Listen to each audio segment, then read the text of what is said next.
టమాటాలని 3 రోజులు ఉప్పులో ఊరబెట్టి ఎండబెట్టి చేసే పెద్ద ప్రాసెస్ కాకుండా సింపుల్గా ఇన్స్టెంట్గా ఎక్కువ రోజులు నిల్వ ఉండేలా టమాటా నిల్వ పచ్చడి ఎలా చేయాలో చూపించబోతున్నాను. Hi hello welcome to our channel wow foods and vlogs. ఈ రోజు నేను చూపించబోయే రెసిపీ టమాటా ఉడక పచ్చడి. దీన్నే టమాటా నిల్వ పచ్చడి అని కూడా అనొచ్చు. వీడియోని ఎక్కడా స్కిప్ చేయకుండా నేను చెప్పినట్లు పక్కా కొలతలతో ఫాలో అయిపోతే 6 నెలల పాటు నిల్వ ఉంటుంది. ఇంకా మరి మనం రెసిపీలోకి వెళ్ళిపోదాం. Let's start. ఈ పచ్చడి కోసం 1/2 కేజీ టమాటాలని శుభ్రంగా కడిగేసి తడి లేకుండా తుడిచేసి పెట్టుకోవాలి. లేదంటే తడి లేకుండా ఆరబెట్టేసుకోండి. తడి ఉంటే పచ్చడి పాడవుతుంది. చిన్న టమాటాస్ కాబట్టి 1/2 కేజీకి ఎక్కువగా వచ్చాయి. బాగా పండిన టమాటాలు అయితే బాగుంటుంది పచ్చడికి. వీటిని ఈ ముచిక పార్ట్ ఏదైతే ఉందో వాటిని తీసేసి కట్ చేసేసుకోవాలి.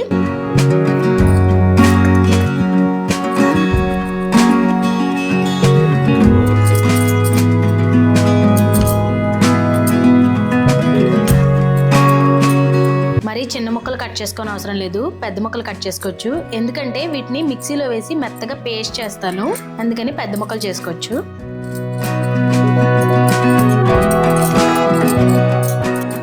ఈ పచ్చడి చేసుకోవడం పెద్ద ప్రాసెస్ ఏం కాదు. ఎప్పుడు కూడా ఎక్కువ మోతాదులో కాకుండా ఇలా తక్కువ 1/2 కేజీ 1/2 కేజీ అలా పెట్టుకుని చూడండి. అప్పుడు ఎక్కువ మోతాదులో ఎలా పెట్టుకోవాలో మీకే అర్థమైపోతుంది.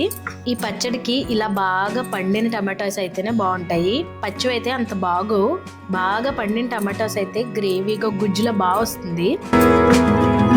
అంతా ఒకేసారి మిక్సీ చేసుకోలేం కాబట్టి కొద్దిగా మిక్సీ చేస్తున్నాను నేను. ఇప్పుడు దీంట్లోనే మనం చింతపండు కూడా వేసి మిక్సీ పట్టుకోవాలి. గింజలు లేకుండా, ఈసలు లేకుండా, అదే పీచు లేకుండా ఉన్న పండు అయితే బాగుంటుంది. ఇక్కడ ఇదిగో ఇలా నా పిడికల్ సైజు చింతపండు తీసుకున్నాను. ఈ చింతపండు ఒక 100 గ్రాములు ఉంటుంది. 1/2 కేజీ టమాటోస్ తీసుకున్నాను. అవి కూడా బాగా పండిన టమాటోస్ కాబట్టి కొంచెం పుల్లగా ఉంటాయి. అందుకని 100 గ్రాములు చింతపండు సరిపోతుంది. ఇది ఇలాగా ఈ సైజు ఇంత మొత్తం తీసుకుంటే సరిపోతుంది. ఈ టమాటా ముక్కలతోటే వేసి మెత్తగా పేస్ట్ చేసేసుకోవాలి. దీన్ని కూడా నీళ్ళు ఏం పోయక్కర్లేదండి, ఇలాగే పేస్ట్ చేసేసుకోవాలి.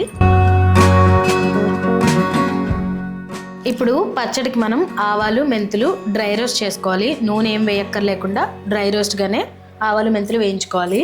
బాండీ వేడెక్కింది కదా, 1 స్పూన్ మెంతులు,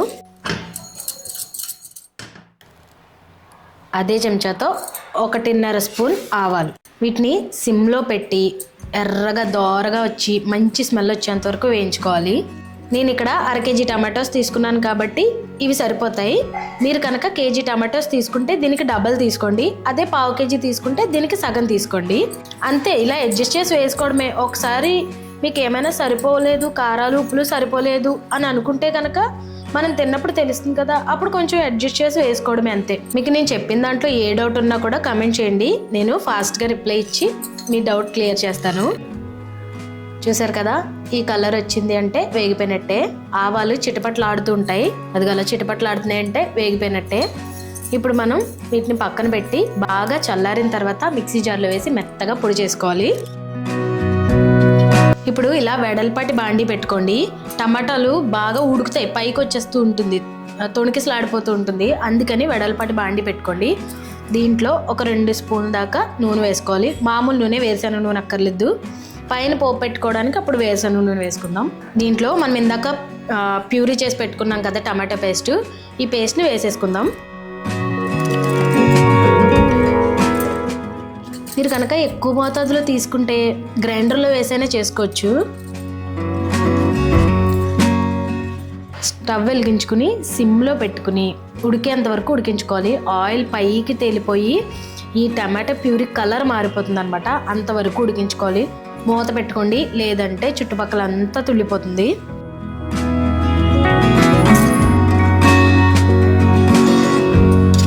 మధ్యలో మూత తీసి ఇలా కలుపుకుంటూ ఉండండి. అప్పుడు అడుగు పట్టకుండా చుట్టూ మాడిపోకుండా ఉంటుంది.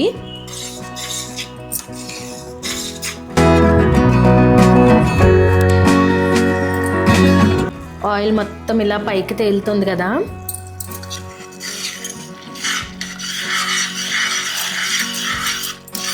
చూసారు కదా, ఇందాక దాని మీద చాలా చిక్కబడిపోయింది, వాటర్ అంతా కూడా పోయింది.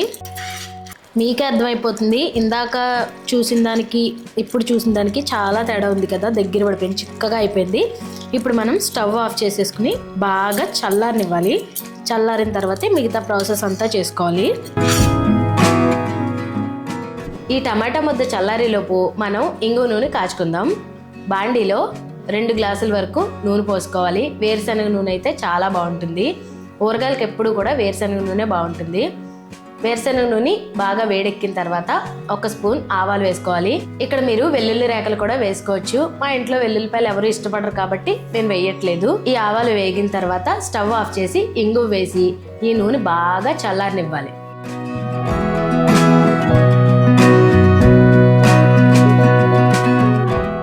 ఇప్పుడు ఈ ముద్ద చల్లారిపోయింది కదా. దీంట్లో మనం ఇక్కడ నేను చూపిస్తున్న గ్లాస్తో 1 గ్లాస్ కారం వేసుకోవాలి. ఇది టీ గ్లాస్ కన్నా కూడా పెద్దది.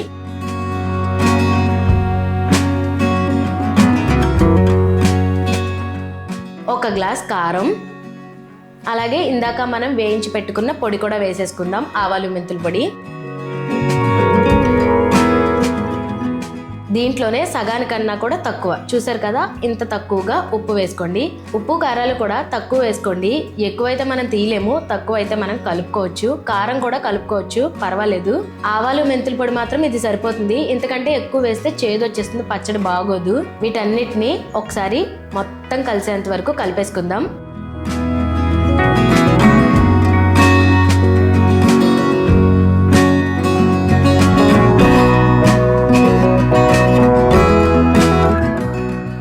ఇప్పుడు మొత్తం కలిసిపోయింది కదా. ఇప్పుడు దీంట్లో మనం ఇందాక కాచి పెట్టుకున్న ఇంగువ నూనె వేసుకోవాలి. బాగా చల్లారిన తర్వాత మాత్రమే వేసుకోవాలి, లేదంటే పచ్చడి రాను రాను నలుపైపోతుంది. చాలామంది ఊరగాయ రాను రాను నల్లబడిపోతుంది, ఫస్ట్ కలిపినప్పుడు ఎర్రగా ఉంది, తర్వాత నల్లబడిపోతుంది అనుకుంటారు కదా. ఇలాగే ఇంగువ నూనె, ఏదైనా నూనె వేడిగా ఉన్నప్పుడు పోసేసుకుంటే ఊరగాయ నల్లబడిపోతుంది. అందుకని బాగా చల్లారిన తర్వాత మాత్రమే పోసుకోండి. ఇంగు నూనె వేసాక మంచి స్మెల్ వస్తుంది, చాలా బాగుంది. ఇప్పుడిప్పుడే తినేయాలనిపిస్తుంది. ఇంతే, ఇది ఊరన అవసరం లేదు, వెంటనే కలిపేసుకోవచ్చు. రైస్లోకి అయితే చాలా బాగుంటుంది. తడి చేతులు తగలకుండా పెట్టుకుంటే 6 నెలల కన్నా ఇంకా ఎక్కువే నిలువ ఉంటుంది. అంతదాకా ఉంచలేండి, ఈలోపే తినేస్తారు, అంత టేస్టీగా ఉంటుంది.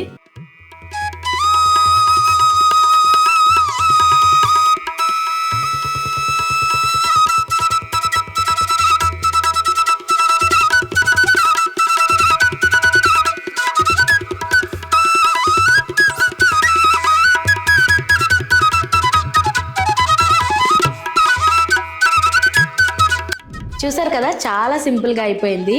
ఇది అన్నంలోకే కాదండి, ఇడ్లీ, దోశ, ఉప్మా ఇలా అన్ని టిఫిన్స్లోకి కూడా చాలా బాగుంటుంది. టమాటా ఉడకడం ఒక్కటే టైం పడుతుంది, మిగతా ప్రాసెస్ అంతా చాలా సింపుల్. ఇప్పుడిప్పుడే వంట నేర్చుకుంటున్న వాళ్ళు ఇలా తక్కువ క్వాంటిటీలో పెట్టుకుని చూడండి. తర్వాత మీరు ఎంత ఎక్కువ క్వాంటిటీ పెట్టుకోవాలన్నా కూడా ఈజీగా పెట్టేసుకోవచ్చు. రెసిపీ నచ్చినట్లయితే లైక్ చేయండి. ఇప్పుడు నేను చెప్పిన దాంట్లో ఏ డౌట్స్ ఉన్నా కూడా కమెంట్ చేయండి, వెంటనే రిప్లై ఇస్తాను. మా వీడియోస్ మీరు ఫస్ట్ టైం చూస్తున్నట్లయితే ఛానల్ని సబ్స్క్రైబ్ చేసి పక్కనున్న బెల్ని ఆల్లో పెట్టుకోండి. అప్పుడు వీడియో వచ్చిన వెంటనే నోటిఫికేషన్ వస్తుంది. Thanks for watching. This is Aparna signing off.